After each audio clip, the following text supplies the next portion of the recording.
जब रतन टाटा ने पहली बार अपनी ड्रीम कार टाटा इंडिका को बाजार में उतारा तो उसका रिस्पॉन्स बहुत ही खराब था। घाटे में जाती हुई कंपनी को देखकर शेयर होल्डर्स ने कहा कि हमें ये कंपनी बेच देनी चाहिए।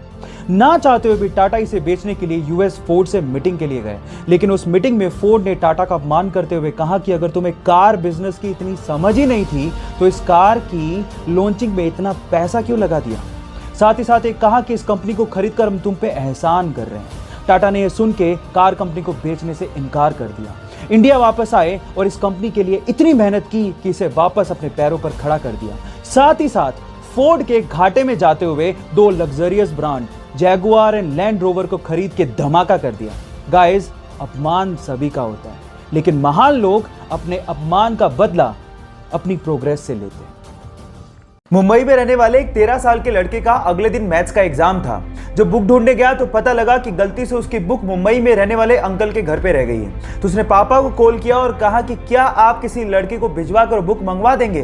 तो पापा ने कहा ये पॉसिबल नहीं है, सब बिजी हैं। तो फिर उसने कहा कि क्यों ना अंकल को कह दें आप कि वो कुरियर करवा दें। तो पापा हंसने लगे कि पहली बात तो सेम डे कोई कुरियर देगा नहीं, और अगर देगा भी तो बहुत ज्यादा चार्ज करेगा जितने में तो तुम बुक खरीद लोगे।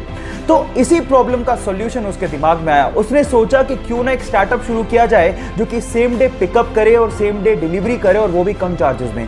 8 महीने की मेहनत के बाद उसने एक कंपनी शुरू की और देखते ही देखते वो कंपनी करोड़ों की कंपनी बन गई। Yes, I am talking about papers and parcels, and उस 13 साल के लड़के का नाम है तिलक मेहता। गाइस, यहां सीखने लायक बात यह है कि आइडियाज कभी भी उम्र के मोहताज नहीं होते।